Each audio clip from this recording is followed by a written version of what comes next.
ሰላም ሰላም፣ ጤና ይስጥልን ውድ የጋት ሚዲያ ቤተሰቦች እንደያላችሁበት ሀገር የሰዓት አቆጣጠር እንደምን አላችሁ? እንደምን ቆያችሁኝ? ኢትዮጵያ ውስጥ ናችሁ ዝግጅት ለምትከታተሉ ውድ ቤተሰቦቼ እንደምን ዋላችሁ ማለት ፈልጋለሁ። ግንቦት 9 2018 በኢትዮጵያ ዘመን አቆጣጠር ሜይ 17 2026 በጎርጎሳውያን የዘመን ስሌት እንደ ቅደም ተከተል የዕለተ እሁድ የጋት ውሎ አጫጭር መረጃዎች ከዚህ እንደሚከተለው ወደ እናንተ ይደርሳሉ። ዕለታዊ ምሽት በተለመደው ሰዓት ጠብቀን ወደ እናንተ እናደርሳለን። 3 አጫጭር መረጃዎችን አድርሳችኋለሁ። እንደተለመደው ላይክ አድርጉ፣ ሸር አድርጉ፣ ለሌሎች እንዲደርስ መወያያ እንዲሆን አንድ አይዲያ ኢንሳይት ሆነን እንድናገለግል ሀሳብ አስተያየታችሁን አካፍሉ። የተለየ ነገር ካለ ወይም እንደ ግብዓት መውሰድ ያለብን በሌላ ፐርስፔክቲቭ ብናየው ይጠቅማል የምትሉትን እሱን ሀሳብ አስተያየት የሚነበብ የምናየው ነገር ካለ የመረጃም ክፍተት ካለ እሱን አጋሩ። የጋት ሚዲያ ሜምበር ሁኑ። ወርሃዊ ትንሽ ሳንቲም እየከፈላችሁ ሚዲያውን ደግፉ። ሌሎችም ወደ ጋት ሚዲያ እንዲቀላቀሉ ተደራሽነታችን እንዲጨምር ሁላችሁም እዚህ ቤት ያላችሁ የጋት ሚዲያ አምባሳደሮች ናችሁ። መልካሙን ለሌሎች እየነገራችሁ መስተካከል ያለበትን ደግሞ በአስተያየት መስጫው ላይ ያለምንም ገደብ እያሰፈራችሁ ቤታችንን እንድናሰፋ ጥሪ አድርጋለሁኝ። የመጀመሪያው አጭር መረጃ በዛሬው ዕለት ክቡር ጠቅላይ ሚኒስትር ዶክተር አብይ አህመድ እንዲሁም በአፍሪካ ቀዳሚው ባለሀብት አሊኮ ዳንጎቴ ሶማሌ ክልል ጎዴ ከተማ ይገኛሉ በጠዋቱ። በዛም የዩሪያ አፈር ማዳበሪያ ግንባታው ያለበትን ሁኔታ ጎብኝተዋል። እንደምታስታውሱት የመሰረት ድንጋዩ ሲጣል በ40 ወራት ሞሮለስ በ3 ዓመት ከ4 ወር የማጠናቀቅ እቅድ ተቀምጦ ነው ወደ ስራ የገባው። ከዛ በፊት ግን ቀጥታ ወደ ፋብሪካው ግንባታ ከመገባቱ በፊት መሰራት ያለባቸው ቦታዎች አሉ። ኦፍኮርስ የሳይት ርክክብ ተጠናቆ ኤቭሪቲንግ አልቆ ነው ወደ ስራ የተገባው። ዝም ብሎ ለሆነ ጉዳይ ሲፈጸም መሰረት ድንጋይ የሚጣልበት አካሄድ ይሄ ተቀይሯል። ጠላትም ወዳጅም አይ ቲንክ ይሄን የሚመሰክረው ጉዳይ ነው። ፕሮጀክት ይጀምራል፣ መሰረት ድንጋይ ይጣላል አይደለም፣ ፕሮጀክት ይጀምራል ነው እና በዚህ ውስጥ የውሃ የመጥለፍ ወደ አካባቢ ወደ ሳይቱ የማድረስ 5000 መኖሪያ ቤቶች የመገንባት ሞሮርለስ ሌላ ጎዴ ከተማ ውስጥ ሌላ ከተማ መገንባት ማለት ነው። 5000 መኖሪያ ቤቶች ግንባታቸው እየተፋጠነ ነው። አይ ቲንክ መስከረም መጨረሻ ወይ ጥቅምት ወር ላይ የሚጠናቀቅ ይሆናል። ወደ አካባቢው የኤሌክትሪክ ኃይል የመዘርጋት የንጹህ መጠጥ ውሃ የማቅረብ ሌሎች ደግሞ ተያያዥ አገልግሎቶች እነኚህ 5000 ነዋሪዎች ሲገቡ የሚያስፈልጉ የሕክምና የትምህርት ቤት ተያያዥ መሰረተ ልማቶች አሉ ከትራንስፖርት ጋር። እነዚህ ይሄ በሙሉ ገበያ ማዕከልን ጨምሮ ማለት ነው። ሰው የአካባቢው ማህበረሰብን በቀዳሚነት መሰረት ያደረገ የሃይማኖት ተቋማት ሁሉ ግንባታ ይገነባል። በዛ መስጂዶች ሁሉ ይገነባሉ ማለት ነው። እሱ ያለበት ሁኔታ ተገምግሟል። የጎዴ የአፈር ማዳበሪያ ፋብሪካ ያለበት ሁኔታ ሲጎበኝ ደግሞ ራሱ የአፈር ማዳበሪያ ፋብሪካው ብቻ አይደለም። ከዛ ይልቅ አብሮ እንግዲህ እንደምታስታውሱት የቻይና ጂሴል ግሩፕ የሚባለው ኮንኮርድ ግሩፕ፣ ይሄ ግሩፕ ደግሞ ጋዝ ያወጣል። እስከ 1000 ሜጋዋት የሚሆን ኃይልም የማምረት ስምምነት አለ።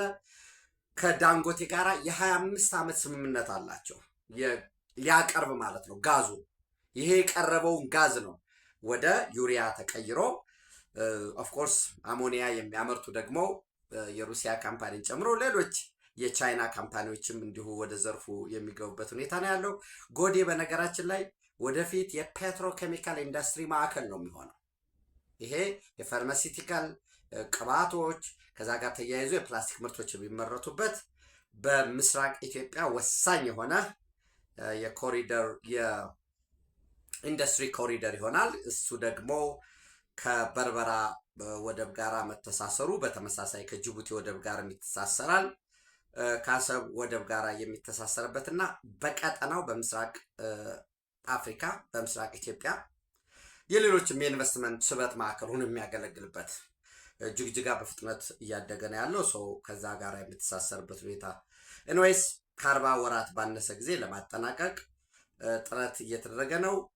አሊኮ ዳንጎቴ ታንዛኒያ ውስጥ የኢስት አፍሪካ ኮሚኒቲ ኤኤሲ እና ኢትዮጵያን ጨምሮ የሚጠቀሙበት ግዙፍ የሆነ የነዳጅ ማጣሪያ ፋብሪካ ለማቆም ወይም ፕላንት ለማቋቋም ከሀገሪቱ ፕሬዚደንት ጋር ሳሚያ ሱሉሁ ጋር ውይይት አድርገዋል።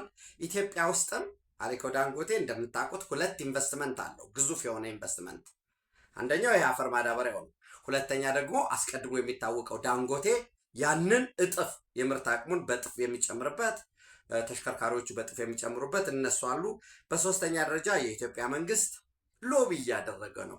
ካሉ የስኳር ፋብሪካዎች ውስጥ የኦሞ ኩራዝ ሊሆን ይችላል፣ ቁጥር 1 2 ሌሎችም ስኳር ላይ በጣም የዳበረ ልምድ አለው የአሊኮ ዳንጎቴ ግሩፕ ስኳር ላይ ኢንቨስት በሚያደርግበት ሁኔታ፣ በተመሳሳይ በሌሎች ኢንፍራስትራክቸር የባቡር ኢንፍራስትራክቸርን ጨምሮ ኢትዮጵያ እየተከተለች ያለችውን የሊበራላይዜሽን ፖሊሲ መሰረት አድርጎ እንዲሳተፍ ጥረት እየተደረገ ነው። በዚህ ረገድ አዳዲስ ብስራቶች በቅርቡ የምንሰማ ይሆናል። ይሄ የመጀመሪያው መረጃችን ነው። በትናንትናው ዕለት በአገር አቅ ሁኔታ የተገነባ የኢንዱስትሪ ዞን መኖሩን እንግዲህ ትናንት የገላንጉራን ማለት ነው እሱን አስመርቀዋል ክቡር ጠቅላይ ሚኒስትሩ ከከተማዋ ከንቲባ ክብርት ወይዘሮ አዳነች ጋር በመሆን ዛሬ ጎዴ ናቸው። ከጎዴ ደግሞ ሌሎችም ተያይዞ የቻይና ጂሲኤል ግሩፕንም የሚጎበኝ ይሆናል። ሌሎችም ተያያዥ ሆኖ በሜጋ ፕሮጀክቶች ጽህፈት ቤት ነው የሚተዳደረው። እንግዲህ የሜጋ ፕሮጀክቶች ማለት በጠቅላይ ሚኒስትር ጽህፈት ቤት ውስጥ ያለ በኢትዮጵያ ደረጃ ወሳኝ የሆኑ ስትራቴጂክ ፕሮጀክቶች የሚመሩበት ጽህፈት ቤት ነው። በየሳምንቱ የዕለት ከዕለት ሁኔታውን ይቀበላል ሪፖርት። ለምሳሌ አንዱ በሜጋ ፕሮጀክቶች ጽህፈት ቤት ውስጥ የሚተዳደረው ሌት መገጭ ግድብ ነው። ያለ አፈጻጸም ዴይሊ ሪፖርት ይደረጋል። በየሳምንት ራሱ ሜጋ ፕሮጀክቶች ይገመግማል። በየ2 ሳምንት አንዴ ለጠቅላይ ሚኒስትሩ ይቀርባል። በወር አንዴ ደግሞ የአካል ጉብኝት ይካሄዳል። ከነዚህ ውስጥ አንዱ ፕሮጀክቶች ከዚህ በፊት ክቡር ጠቅላይ ሚኒስትሩ በቴሌቪዥን በነበራቸው አንድ ቆይታ ላይ የአዋሽ ኮምቦልቻ ሀራ ገበያን የኤሌክትሪክ ባቡር በተመለከተ አንድ አስተያየት ሰጠው ነበር። ሌሎችንም ለምሳሌ የአዋሳ የፍጥነት መንገድ ነው እና አንዳንዴ የመረጥናቸው ፕሮጀክቶች ሌላ ላይ ፕራዮሪቲ ሰጥተን ሌላ ላይ ብንሰራቸው ኑሮ ራሳቸው አውጥተው አትርፈው መልሰው አሁን ያቀርነውን ይሰሩት ነበር የሚል ንጽጽር መስጠታቸውን ተከትሎ የአዋሽ ኮምቦልቻ ሀራ ገበያ የባቡር መንገድ 392 ኪሎ ሜትር ነው። ሞሮለስ በኮመርሻል ሎን ነው። በነገራችን ላይ ውድ የሚባል ብድር ነው የኢትዮጵያ መንግስት የተበደረው 1.7 ቢሊዮን ዶላር። የአፒ መርከዚ አበዳሪው የቱርክ መንግስት ስለሆነ ያበደረው ነው ደግሞ የሚገነባው። የቻይና መንግስት ካበደረ የቻይና ኮንትራክተሮች ይሰሩታል። የጃፓን መንግስት ካበደረ ኮንትራክተሩ ጃፓን ሆኖ ነው የሚመጣው። የእስራኤል መንግስት ከሆነ የሚያበደር ኮንትራክተሩ እስራኤል ይሆናል። እና ይሄ የአፒ መርከዚ 392 ኪሎ ሜትሩን በ1.7 ቢሊዮን ዶላር የሆነ ሲስትራ ኤምዲ የሚባል ደግሞ የፈረንሳይ ኩባንያ አማካሪ ሆነው ሞሮለስ ተጠናቆ ነበር ማለት ይቻላል። ወደ ሙከራ ኃይል መልቀቅ ኤሌክትሪክ መልቀቅ ብቻ ነበር የቀረው። ከዛ በሰሜኑ የሀገራችን ክፍል ግጭት ተነሳ፣ ጦርነቱ። በዚያ በጦርነቱ የወደመው አለ። የራሱን ንብረት ደግሞ እንደ ጠላት ሀገር ንብረት ብሎን ሳይቀር እየፈታ የሸጣል። ኤሌክትሪክ የተዘረጉ መስመሮችን እየበጣጠሰ በቀላል ቋንቋ ጉዳት ደርሶበታል። ጉዳቱ ጦርነቱ ያደረሰው በዝርፊያ በግዴለሽነት እንዲሁም ደግሞ ወደ ስራ ካልገባ አንድ ነገር ክትትል ካልተደረገለት ዝም ብሎ ስታስቀምጠው በራሱ ጊዜ ደግሞ ከጥቅም ውጭ የሆኑ ንብረቶች አሉ። ወደ 10 ጣቢያዎች አሉት እንደምታውቁት። 52 ግዙፍና መካከለኛ አነስተኛ ድልድዮች አሉት። 12 ዋሻዎች አሉት። የነዚህ ዋሻዎች ሁሉም ርዝማኔ ውስጥ ለውስጥ መንገድ ከ10 ኪሎ ሜትር በላይ ያለው ነው። ይህ 392 ኪሎ ሜትር የሚረዝም ወሳኝ የሆነ መሰረተ ልማት ነው። ይህም መሰረተ ልማት በሜጋ ፕሮጀክቶች ጽህፈት ቤት ውስጥ ልዩ ክትትል እንዲደረግለት የኢትዮጵያ ምድር ባቡር ኮርፖሬሽን ደግሞ በወሳኝነት በበላይነት እንዲያስተባብር ወደ ግንባታ በአጭር ጊዜ እንዲገባ ልዩ ትኩረት ተሰጥቶ ወደ ስራ እየገባ ነው። ሙሉ ለሙሉ ቁሞ ነበር ማለት ባይቻልም የጣና በለስ ስኳር ፋብሪካም እንዲሁ በሙሉ አቅሙ ወደ ማምረት እንዲገባ አይ ቲንክ ቁጥሩን ካልተሳት ወደ 5000 ሰራተኛ ስራ ማስታወቂያ ያወጣበት ሁኔታ አለ። ቅድም ብያቸዋለሁ። ወደ አንዳንድ ፕሮጀክቶችን አዋጭነታቸው እየታየ ባለቤትነታቸው ከመንግስት ወደ ግል ባለሀብቱ የሚዞርበት ሙሉ ለሙሉ ወደ ግል ባለሀብቱ ከመዞሩ በፊት ደግሞ መንግስት የተወሰነ ድርሻ ይዞ ህዝብ ደግሞ በአክሲዮንም በተለያየ ሞዳሊቲ ደግሞ በፐብሊክ ፕራይቬት ፓርትነርሽፕ ወደ ስራ የሚገቡበት ሁኔታ ተይዞ በልዩ ትኩረት እየተሰራ ነው ያለው። የሚሻለው በፍጥነት ማደግ፣ በፍጥነት መስራት፣ ያሉ ችግሮችን ወዲያውኑ በፍጥነት እየፈቱ መጓዝ ነው የሚል ሀሳብ አስተያየት ለመስጠት ነው። በዚሁ በተጨማሪነት ማለት ነው። እሱን ካልኩ በኋላ በትናንትናው ዕለት ወደ ወሳኙ አጀንዳችን ስንመጣ ማለት ነው። በትናንትናው ዕለት የግብፅ የውጭ ጉዳይ ሚኒስትር ዶክተር በድር አብደላቲ የትራንስፖርት ሚኒስትራቸውን አይ ቲንክ ምክትል ጠቅላይ ሚኒስትር ሆኖም ሰርተዋል፣ ወይም ምክትል ጠቅላይ ሚኒስትርም ጭምር ነው። ሌተናል ጀነራል ካሚል አልዋዚርን እና በግብፅና በኤርትራ ታሪክ እንዲሁ ማለት ከዜሮ እየጀመረው ነው እያልኳቸው አይደለም። በተለይ ከቅርብ ጊዜ ከ5 ከ6 ዓመት ወዲህ ለመጀመሪያ ጊዜ በሚባል የግል ባለሀብት የኩባንያ ኃላፊዎችና ባለሀብቶች የተካተቱበት ጉብኝት ኤርትራ አስመራ ተደርጎ ነበር። ከዚህ በፊት ለጉብኝት በሚመጡበት ጊዜ የሚመጡት አብረው ተከትለው የወታደራዊና የደህንነት ባለሙያዎች ነው የነበሩት። ለምሳሌ የሆነ በድር አብደላቲ መጡ ወይ የሆነ ባለስልጣን መጣ ከተባለ አብሮ የሚመጣው ከጃይስ የግብፅ የደህንነት መስሪያ ቤትና ወታደራዊ መስሪያ ቤት እዛ ላይ ነበር ትኩረት የሚደረገው። እንግዲህ ለምንድን ነው ሽፍት የመጣ የሚለውን ለእናንተ ነው የቤት ስራ የምሰጣችሁ እና ከ10 ዓመት ወዲህ በሚባል ደረጃ ለመጀመሪያ ጊዜ የግል ባለሀብቶች እና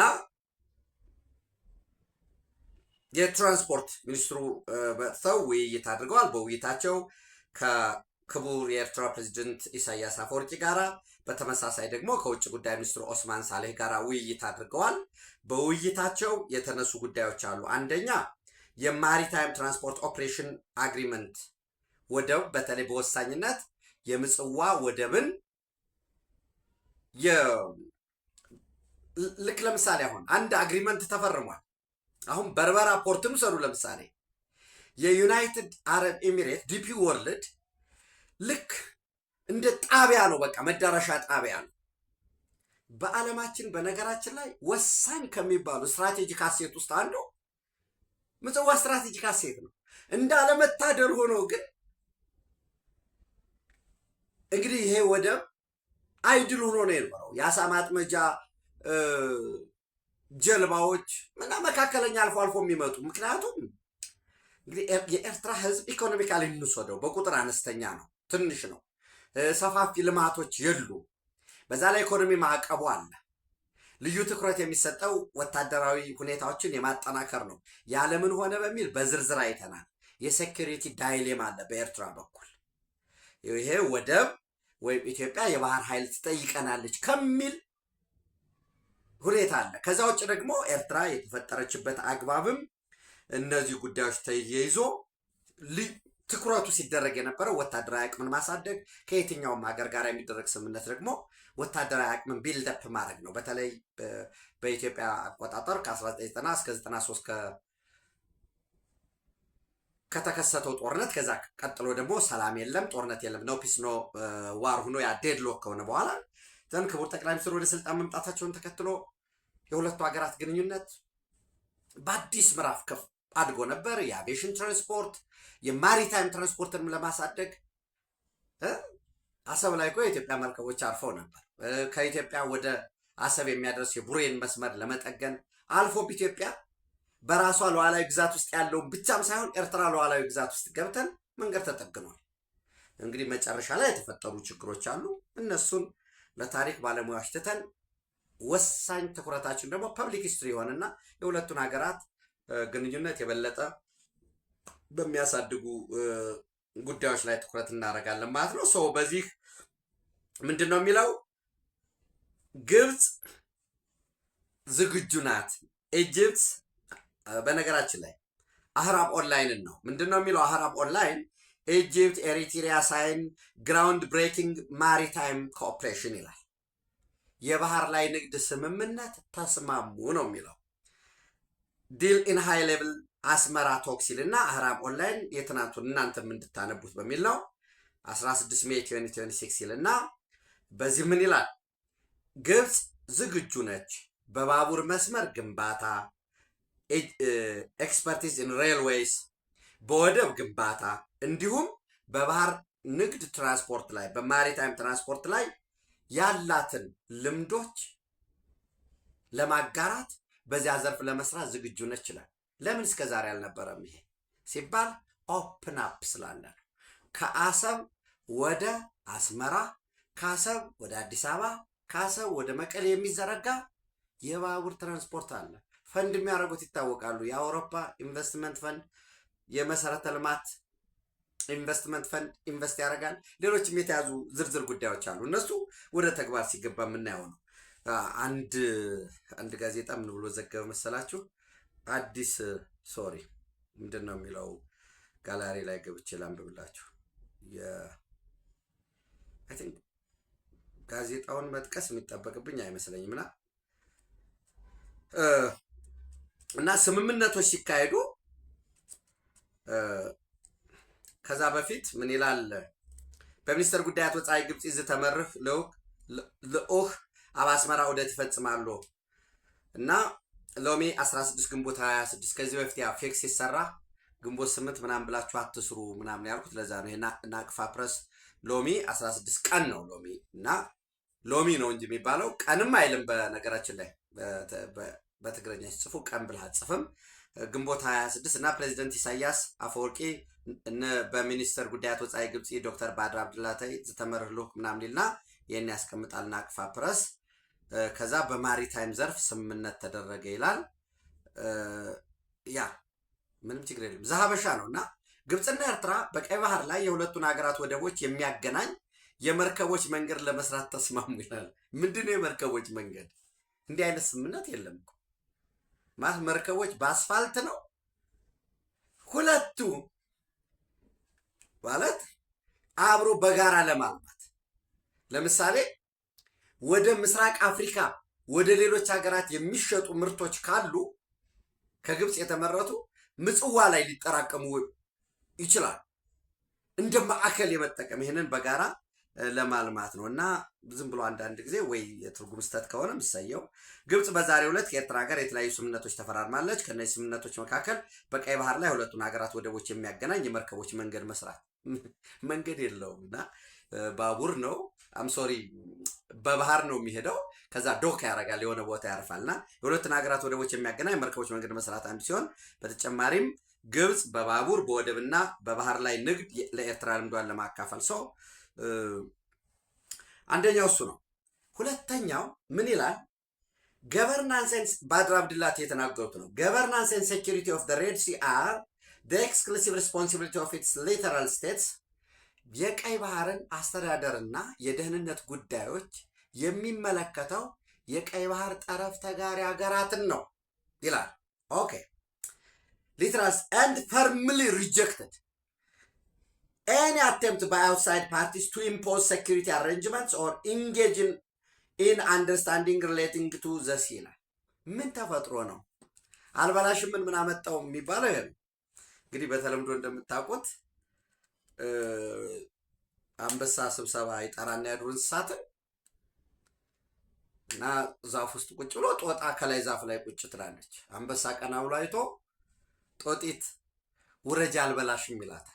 እና አያንበሶ አልበላሽም ምን አመጣው? ምንድን ነው ይሄ? governance and security of the Red Sea are the exclusive responsibility of its littoral states and firmly rejected። በጽኑ እናወግዛለን። any attempts by outside parties በሌላ ወገኖች በኩል to impose security arrangement በቀይ ባህር ላይ ይሄ ሲባል የነበረው ምንድነው? የቀይ ባህር ጠረፍ የተዋሳኞች ጉዳዮች ብቻ ነው ሲባል የነበረው ለማን ነው? ኤርትራ ወደ ቀይ ባህር ኢትዮጵያ ወደ ቀይ ባህር እንዳትደርስ ነበር አይደለ? እና ተንደርድረው ለምን መጡ?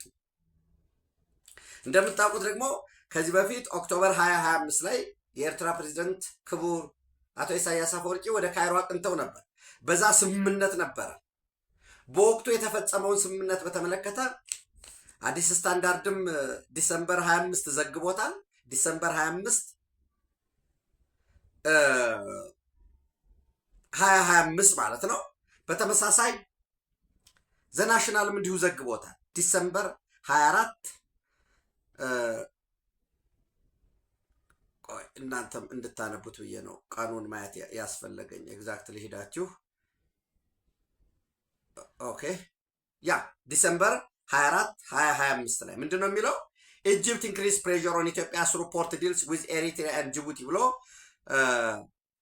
ዲሰምበር 24 2025 የወጣ ሪፖርት አለ። በዛ ሪፖርት አንዱ ስምምነት የተጠቀሰው ፕሬዚደንት ኢሳያስ አፈወርቂ ኦክቶበር ላይ ሄደው የተስማሙት የአሰብ ወደብ ላይ ማስፋፊያ ለማድረግ ማስፋፊያ ብቻም ሳይሆን ኤክስፓንዲንግ ዴር ካፓሲቲ ኤንድ ክሬቲንግ በድስ ቱ ዋርሺፕስ ለነዚህ ኢሊት ፎርስ ለማስፈር ቁጥሩ 100 ሊሆን ይችላል 200 ሊሆን ይችላል ብቻ ልዩ ኃይል ልዩ የናቫል ቤዝ ለማስፈርና በዛ ለሚንቀሳቀሱ መርከቦች የግብጽ የጦር መርከቦች እነኛ የጦር መርከቦች ደግሞ ዲስትሮየርስ ሰብማሪንስ ኤንድ ትሮፕ ኤንድ ሄሊኮፕተር ካሪየር ለሆኑ ለነዚህ የጦር መርከቦች ሪፊውል የሚያደርጉበት የነዳጅ ዋቴቨር የሚሞሉበት የሚቆሙበት ለማስፋፊያ ነበር ስምምነት የነበረው። በዛ ጉዳይ ላይ ምንም አይደለም። ስላሰብም የተወራ ነገር የለም። ይልቁኑ ሬልዌይ ላይ የባቡር ግንባታ ላይ የወደብ አስተዳደር ላይ የማሪታይም ማኔጅመንት ላይ በተመሳሳይ የግብጽ የንግዱ ማህበረሰብ ከፍተኛ የሆነ ኢንቨስትመንት ኤርትራ ውስጥ በሚያደርግበት ማንን ታሳቢ አድርጎ? ኢትዮጵያን ታሳቢ አድርጎ። ያማ ካልሆነ ለባለፉት 35 ዓመታት ለምን ይሄ ሳይሆን ቀረ? አዲስ ነገር አለ። ኦፕን አፕ የኢትዮጵያና የኤርትራ ስምምነት አለ። ይህን ስምምነት በተመለከተ አሁን ለምሳሌ አንድ ጽምዶ ካርቱም ላይ ተካሂዷል። ከዛ ከካርቱም ቀጥሎ አሁን ከትናንት በስቲያ ፖርት ሱዳን ላይ እኔ እንግዲህ የኢትዮጵያ ምንድነው የሽግግር ፍኖተ ካርታውን የሰራ ነው እኛ ነን ያሉት እና አንዳርጋቸው ውሎ አዳራቸው ካወል ሰይድ ጋር ሆኗል። እና እንግዲህ በኢትዮጵያ አንድ የተለመደች አሁን በተለይ በዚህ ትናንትን ዛሬና ነገ ማድረግ የሚፈልጉ ተቸካዮች የለመዱታል። ምን ይላሉ? ለምሳሌ የፕሪቶሪያ ስምምነትን እኮ ተከትሎ የፌዴራል መንግስት የኢትዮጵያ ፌዴራል መንግስት በጋራ ሆነን በፋኖ ላይ እንዝመት ብሎን ነበረ። እኛ ግን እምቢያል። ይህን የሚያወሩት አክቲቪስቶች ናቸው። ማለት የፌዴራል መንግስት በፋኖ ላይ እንዝመት ሲል ምን አሉ? የለም አንዘምትማል። መጀመሪያ ላይ ደግሞ ምን ይሉ ነበረ? የፕሪቶሪያ ስምምነት እኮ እንደተፈረመ በመሃል ላይም ስንነጋገር ይህን ጦርነት እናቁምና በጋራ ሆነን በኤርትራ ላይ እንዝመት ብለውን ነበር። የፌዴራል መንግስት ይህን ጠይቆን ነበር ይላሉ። ያዙ እንግዲህ ወሬዋል። በፋኖ ላይ እንዝመት ብሎ ነበር፣ ግን እኛ የለም የአማራ ህዝብን አስቀድመን አይቻልም ብለን ተው ነው። ወደ ኤርትራ እንዝመት ብለን ኖ የኤርትራን ህዝብና መንግስት እኛ አንነካም ብለን ተው። ይሄ ከህወሓት በኩል ሲነሳ የነበረ ነው።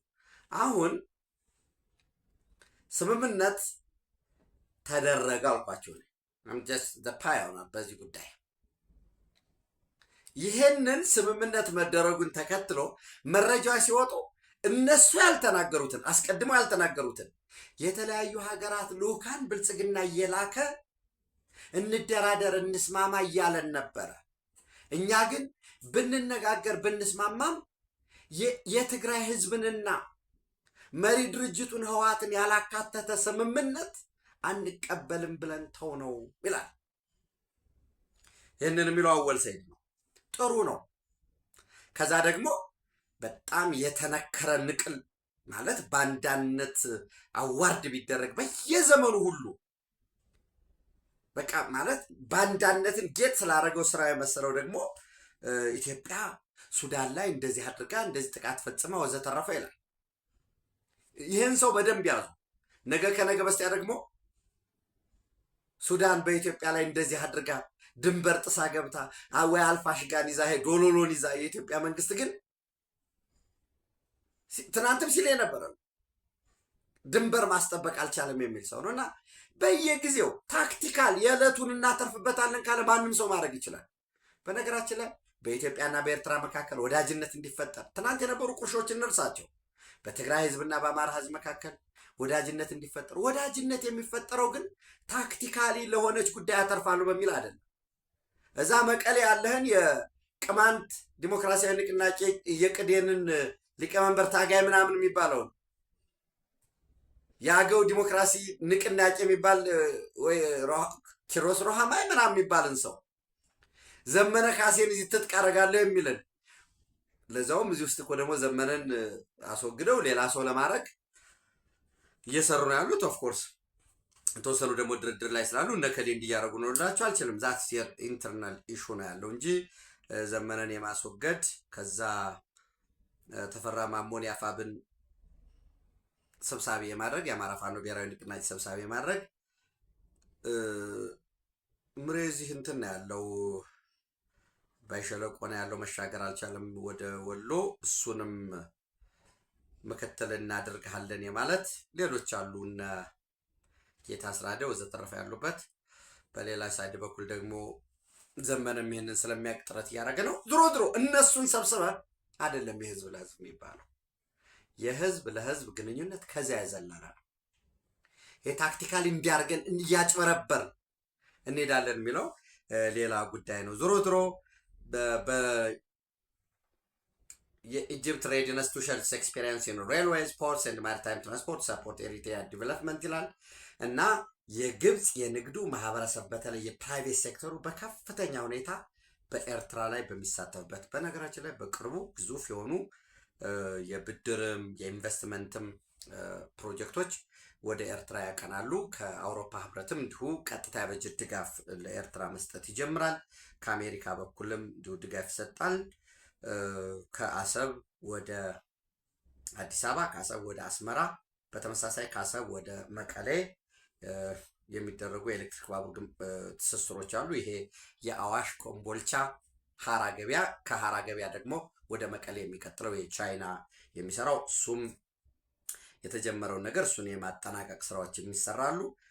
በተመሳሳይ ኮምቦልቻ ያለውን ደረቅ ወደብ እንዲሁም ወረታ ያለውን ደረቅ ወደብ በመያዝ አቅማቸው እንዲሁም በቴክኖሎጂ ትጥቃቸው የማስፋት ስራዎች ይሰራሉ። ሌሎች የሚዘረጉ የባቡር መስመሮች አሉ። በፕራይቬት ካምፓኒዎች የውጭ ፕራይቬት ካምፓኒዎች ፋይናንሱንም ችለው ለ100 ዓመት ነው ለ90 ዓመት ነው ለ75 ዓመት ነው የሚለው እነሱ ሁሉ የሚሰሩበት ሁኔታዎች ነው ያሉና አንድ ሀገር ሉዓላዊ የሆነ ሀገር ከየትኛውም ሀገር ጋር የመስራት መብት አለው። ኢትዮጵያ ከማንኛውም ሀገር ጋር ሉዓላዊነት ማለት እሱ ነው። ከማን ጋር መስራት ነው ያለብህ፣ ከማን ጋር መስራት የለብህም የሚለውን አንተ ነው የምትመርጠው። ኤርትራ ለምሳሌ ከኢንቨስትመንት ርቆ ከልማት ርቆ ነው የኖረው። አንደኛው ጉዳይ የውስጥ ጉዳያቸው ነው፣ የሴኩሪቲ ዳይሌማ ጋር የሚመነጨው። ሁለተኛ ከኢትዮጵያና ከኤርትራ ጋር ያለው ኖ ፒስ ኖ ዋር የሆነ ለባለፉት ዘመናት፣ ከዛ በኋላ ደግሞ እንደገና እርቅም ተካሂዶ መልሶ ደግሞ በሰሜኑ ሀገራችን ክፍል ግጭት መነሳቱ፣ ኢትዮጵያ ደግሞ ሲብላላ የኖረውን ኤርትራውያንም ሲፈሩት የኖረው የባህር በር ጉዳይ መነሳቱ እሱ አሁን ልባት እያገኘ ነው። እነዚህ ጉዳዮች የፈጠሩት ስጋት አልሚዎች ወደ ኤርትራ ኢንቨስት እንዲያደርጉ አድርጓቸው። የንጽጽር ጉዳይ ነው። ኤርትራ ማዕድን አሉ፣ የተሻለ ወርቅ፣ ይሄ የኑቢያን ጎልድ ሽልድ የሚባለው እስከ ዳርፉር ድረስ እስከ ቻድ ድረስ የሚዘረጋው ወርቅ ያለው ምድር ነው። ከዛ ባለፈው የፖታሽየም ወደ 8 ቢሊዮን ዶላር ገደማ የፖታሽየም ዲል አድርገዋል ከቻይና ጋር። ከዛ ውስጥ በቀጥታ ወደ አካውንታቸው ወደ 3.8 ቢሊዮን ዶላር አካውንታቸው ላይ ገብቶላቸዋል። ይህንን ወደ 3.8 ቢሊዮን ዶላር የገባው ለኤርትራ ህዝብ የመሰረተ ልማት ግንባታ ቢውል አገራትን ከአገራት እርስ በርስ የሚያስተሳስር የትምህርት ቤት የጤና ተቋም ግንባታ መሆን ነው ያለበት። ይህ እንዳይውል ታጣቂዎችን ከመርዳት በዛም በዚህም ካለው ከዛ መራቅ ያስፈልጋል የሚለው ጉዳይ ነው። ዝርዝሮቹ ሌሎች ጉዳዮች በሚደርሱበት ጊዜ እናወራቸዋለን እና አገራት መብታቸው ነው። ነገር ግን የሆነ ሀገር ኢትዮጵያ ለምሳሌ ከሆነ ሀገር ጋር የምትፈጥረው አሊያንስ ሌላ ሀገር ላይ ስጋት መፍጠር የለበትም። በተለይ ስጋቱ ፕሬዘንት ኤንድ ኢሚነንት የሆነ ለምሳሌ አሰብ ላይ የኢሊት ፎርስ ኔቪ ቢኖረው ኢትዮጵያ እጇን አጣጥፋ አትቀመጥ።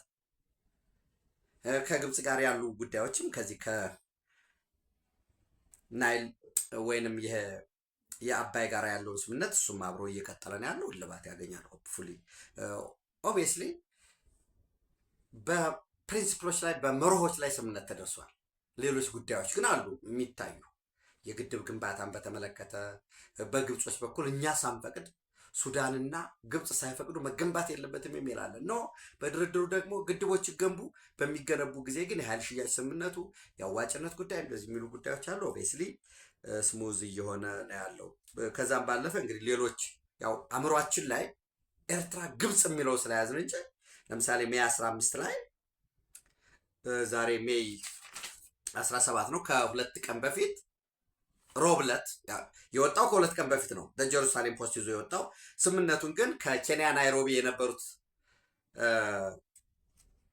የግብፅ ፕሬዚደንት አብደል ፈታህ አልሲሲ በቀጥታ ወደ ኢንቴቤ ወደ ኡጋንዳ ነው ያቀኑት። ዘንድ ኢንቴቤ በዚህ በስቴት ሃውሱ ከዮዌሪ ሙሴቬኒ ጋር ተገኝተው ውይይት አድርገዋል። ከተወያዩባቸው ጉዳዮች ያው በሱዳን ሰላም ጉዳይ፣ በደቡብ ሱዳን፣ በሶማሊያ፣ ምስራቃዊ የዲሞክራቲክ ሪፐብሊክ ኦፍ ኮንጎ፣ በአፍሪካ ቀንድ እነዚህ በሙሉ ማጀቢያዎች ናቸው። ዋናው ጉዳይ የኢትዮጵያና የግብፅ በተለይ የናይል ወንዝ አጠቃቀም ላይ ነው።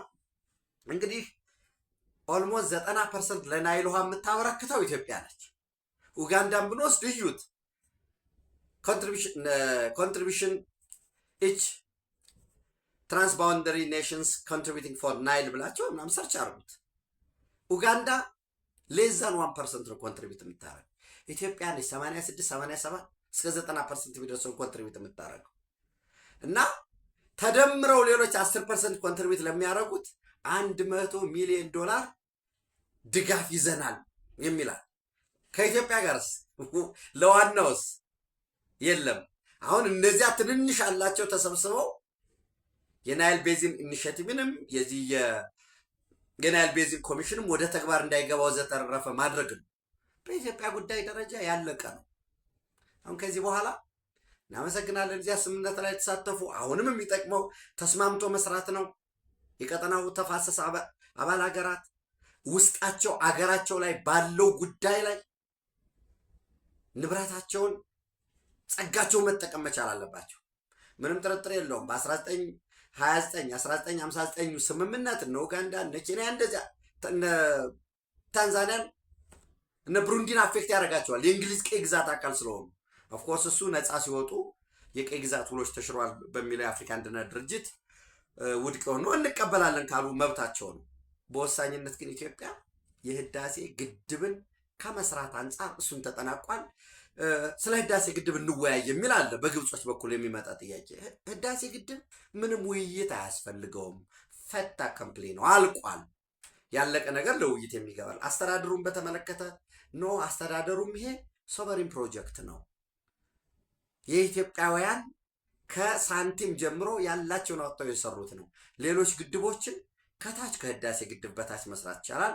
ከላይ የሚሰሩ ግድቦች አሉ። ራሱ ግብፅም እንደ ግብፅ እንደ መንግስት ወይም የግብፅ ኩባንያዎችም ሊሰሩ የሚችሉበት አማራጮች አሉ። ያዝርዝሩ ወደፊት የሚገለጽ ነው የሚሆነው እና በዚያ ስምምነታቸው ለምሳሌ የናይል ወተር ማኔጅመንት፣ የአኳካልቸር፣ የንግድ፣ የቀጠናዊ ሰላም እንዲሁም በተለይ በወሳኝነት በዚህ በአኳካልቸር ውስጥ የፊሽ ፋርሚንግ የአሳ ሀብት ልማት ላይ ግብጽ ያላትን ልምድ እንደምታካፍል ገልጿል። በድር አብደላቲ በነገራችን ላይ ካይሮ ቪውስ ዘ ስታቢሊቲ ኢን ዘ ሆርን ኢዝ አ ዳይሬክት ኤክስቴንሽን ኦፍ ኢጂፕሽያን ናሽናል ሴኪሪቲ በሚል ያስቀመጡት አለ። ወሳኙ ጉዳይ በኢትዮጵያና በኤርትራ መካከል ያለው ሰላም የሚፈጠር ቀጠናዊ ሰላም ከሁለቱ ሀገራት አልፎ ለቀይ ባህር ቀጠናም እየተራዘመ ነው ያለውና የዚህ ሱዳን ላይ ያለው የአልቡርሃንም የራሱ ታክቲካል ኢንተረስት አለው። ህወሓት ከሁሉም እየተገፋ ብቻውን የቀራውን ደሞዝ አከፋፍለን እንመለከታል። ጊዜያዊ አስተዳደሩ እንዳላረገም ወዘተረፈ ብለህ አንተ የስልጣን ጥምህን አምጥተህ ተቀምጠህ አዲስ ነገር ፈቅ ማለት አትችልም። ህወሓት እንዲህ ስላረገ ጦርነት እንክፈት የሚሉ አንዳንድ ሰዎች አነባለሁ፣ አዳምጣለሁ፣ አያለሁኝ። ህወሓት ጦርነት ሲከፍት ነው የኖረው። የፋኖን ውጊያ እዚህ ጎጃም ውስጥ የሚደረገው ወይ እዚህ ከሰም ሸዋ የሚደረገው ቡሬ ያለውን የጎንደሩን እና የወሎን ውጊያ የነዚህ ህዝቦች አድርጋችሁ ወስዳችሁት ከሆነ ስህተት ነው። እውነት ነው። ከዛ ማህበረሰብ የወጡ ዩዝፉል ኢዲየትስ አሉ፣ የማይረቡ